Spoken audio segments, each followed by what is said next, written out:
Fantasy football players love rookies, especially when they're on one of the best offenses in the league. But just how much do we like Chiefs rookie rusher Clyde Edwards-Helaire? Let's find out by talking with Sports Illustrated's fantasy football analyst Michael Fabiano and the editor of Arrowhead Report, Joshua Briscoe. Fabs, I'm going to start with you. Edwards-Helaire is ranked 6th on your top 200 big board. Just how big are your expectations for the Chiefs' first-round pick?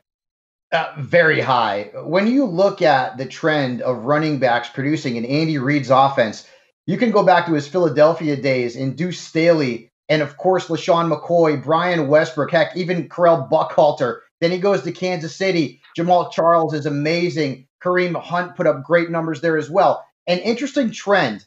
In the first year that a running back was featured in Andy Reid's offense dating back to his time in Philadelphia, every single one of those backs was the RB10 or better in fantasy football. Okay, that tells me with Damian Williams now opting out for the season, that Clyde Edwards-Helaire is a massive breakout candidate. And we've seen rookie running backs do this in the past, whether it's been Ezekiel Elliott or Saquon Barkley. Heck, we can go back to Edgerrin James and Clinton Portis. Rookie running backs can make an immediate, massive impact in fantasy football. And considering the skill set that Clyde Edwards-Helaire has in terms of his pass catching, his route running, his skills as a runner, this guy has all the tools to succeed in what is the best offense in the National Football League.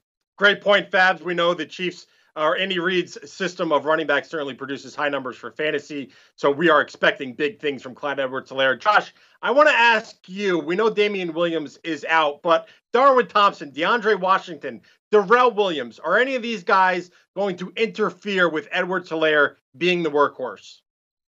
I don't know if interfere is going to be the right word, but there's going to be other guys in that backfield, especially if there's any hesitation at all in terms of Clyde Edwards-Helaire getting totally comfortable in the system. This does remind me a lot, though, of specifically Kareem Hunt's rookie year. He was not going to be the guy. Spencer Ware was going to be at least the first man up. He got hurt. Damian Williams opts out. We've seen that transition work, but there will still be guys behind Clyde Edwards-Helaire. And I would say later in fantasy, either as a handcuff or just as a later round flyer, I like Daryl Williams the best of those three guys. They drafted Darwin Thompson last year. They brought in DeAndre Washington this offseason. But Daryl Williams, before he got hurt late last season, had genuinely earned the trust of Eric Bieniemy, former running backs coach, and Dylan McCullough, current running backs coach. They said really great things about him. He's also more versatile than you might think. Oh, is he like the short yardage guy, the goal line guy? He could be, but I also think he's going to get some normal work anyway. He's still a pretty confident pass catcher out of the backfield. So clearly, Clyde Edwards-Helaire as the number one guy out of this backfield by a country mile. But I like Daryl Williams as my second pick out of that backfield.